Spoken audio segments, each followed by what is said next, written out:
that nagging feeling of not being good enough, that despite your best efforts, you'll never be a good enough mom or dad or boss or employee and on and on? Just so that you know, you're not alone.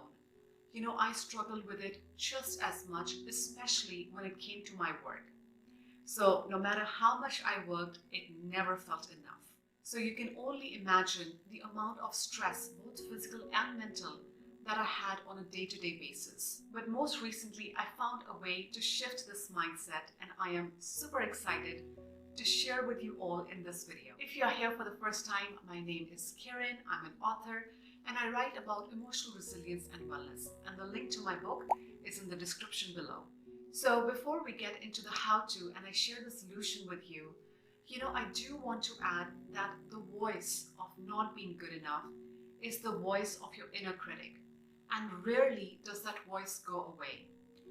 Chances are perhaps your friends and your family members could tell you 100 great things about you. But when it comes to your inner critic, not so much. So how do we get rid of this inner critic and that constant nagging of not being good enough? So a few months ago, I had an idea. So I'm a part of an online meditation community that also has an online forum.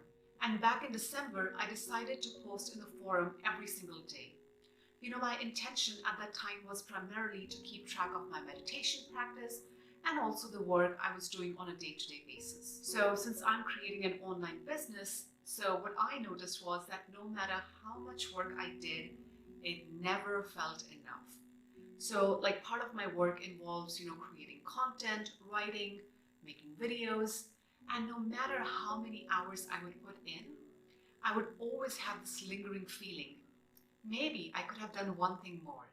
So when this thought of, posting in the online forum came about, I thought it might be a good idea to share with a group of people what I was up to, what I was doing in my business, and just keep track of my progress. At that time, I really didn't think much of it. So after a few weeks of posting every single day in the forum, what I noticed was that nagging feeling of not doing enough wasn't as potent as before.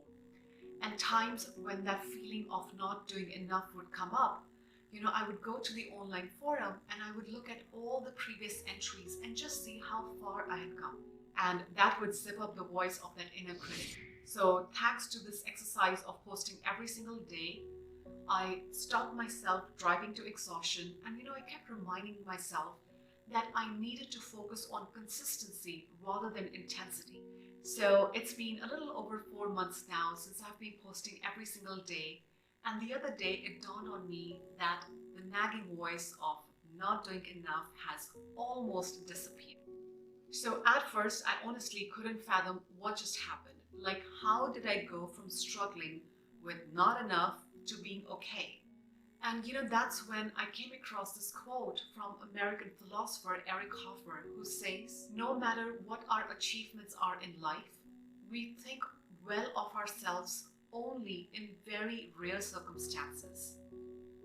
We need people to bear witness against the voice of that inner critic who keeps track of our shortcomings and transgressions.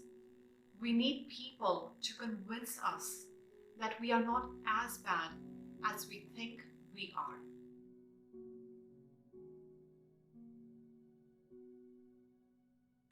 And that's when I connected the dots, and it finally dawned on me that by sharing my journey in the online forum, I was finally able to see myself as other people see me. So there are two things that I learned from this experiment.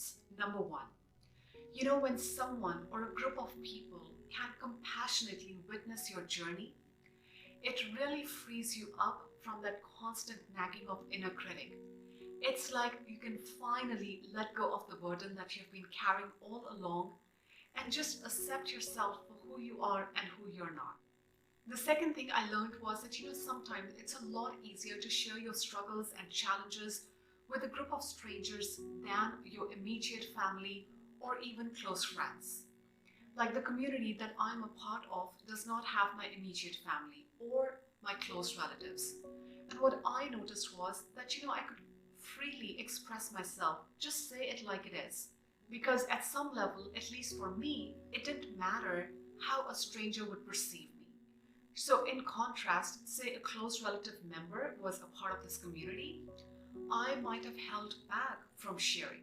Because when it comes to close relatives or even family members, we all want to be loved, we all want to be accepted, and we really want to put our best foot forward. And sometimes that holds us back from really speaking our truth. So in this regard, having a set of strangers witness my journey was a blessing in many ways. If this sharing feels in resonance, I would really suggest you that you check out a few online communities and see if any of them vibes with you. Alternatively, you can reach out to some of your colleagues or maybe distant college friends that align with your core values and see if they would be interested in a similar experiment where you help each other and track your daily goals. I hope these suggestions were helpful. Please only take what resonates, discard the rest. If you like this video, please give it a thumbs up, share with your friends, subscribe to the channel, and I will see you in the next video.